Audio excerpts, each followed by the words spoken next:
चिड़िया के तीनों बच्चे बहुत डरे हुए हैं। उनकी माँ खाने की तलाश में घर से बाहर गई है। बच्चों ने पहली बार बारिश देखी है। उन्हें पता नहीं कि बारिश के समय पर क्या करना चाहिए। भैया अंदर आ जाओ, बाहर खतरा हो सकता है। माँ ने कहा है कि मेरे आने तक घोंसले से बाहर नहीं जाना। अरे मैं बाहर झाँक कर देख रहा था कि ये आवाज कहाँ से आ रही है। मैंने देखा कि आसमान से बहुत सारा पानी नीचे गिर रहा है। कुछ भी हो भैया, लेकिन तुम माँ के आने तक बाहर मत जाना।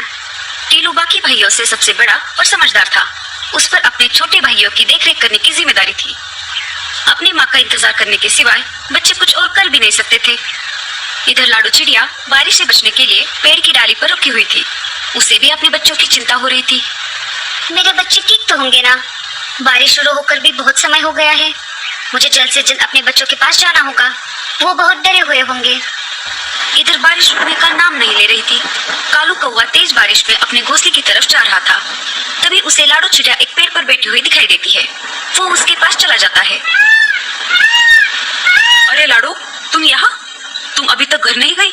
इसका मतलब तुम्हारे बच्चे घर पर अकेले होंगे। हाँ कालू भैया, मुझे मेरे बच्चों की बहुत चिंता हो रही है। लाडो, मैं तुम्हें डराना नहीं चाहता, पर तुम्हें बताना ये बहुत जरूरी है। सुना है एक खतरनाक चीलों का झुंड हमारे जंगल में घुस आया है। हाँ कालू भैया, मुझे ये बात पता है। जब मैं कल बुलबुल चिड़िया के घर गई थी तब मैंने देखा कि एक चील बुलबुल चिड़िया के बच्चों को खा रहा था।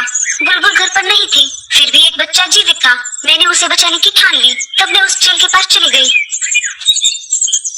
अरे ओ चील, छोड़ दे उस बच्चे को, नहीं तो तेरा बहुत बुरा हाल होगा। चील को गुस्सा आ गया और वो मुझसे कहने लगा, अरे ओ चिड़िया, तुम्हारा दिमाग तो ठीक है ना?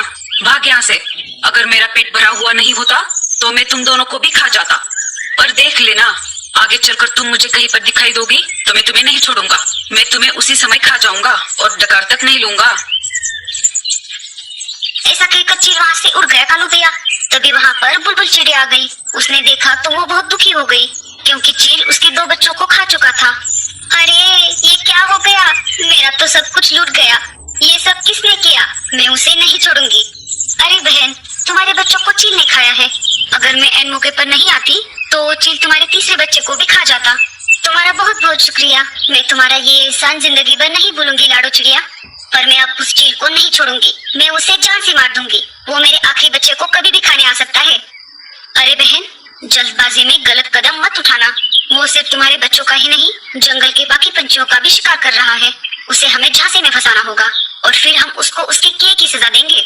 बिना सोच विचार किए जल्दबाजी में फैसला लेना गलत बात है। ठीक है बहन, मैं कौन सा भी गलत कदम नहीं उठाऊंगी। अच्छा, तो ये सब हुआ था। बुलबुल चिड़िया के साथ तो बहुत बुरा हुआ।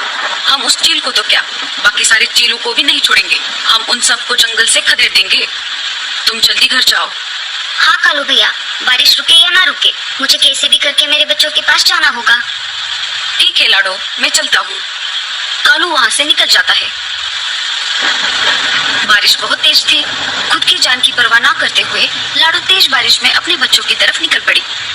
बारिश की वजह से उसे उड़ने में दिक्कत हो रही थी। उसके पूरे पंख भीग चुके थे, फिर भी वो रुकने का नाम नहीं ले रही थी। उसे अपने बच्चों के पास जो जाना था।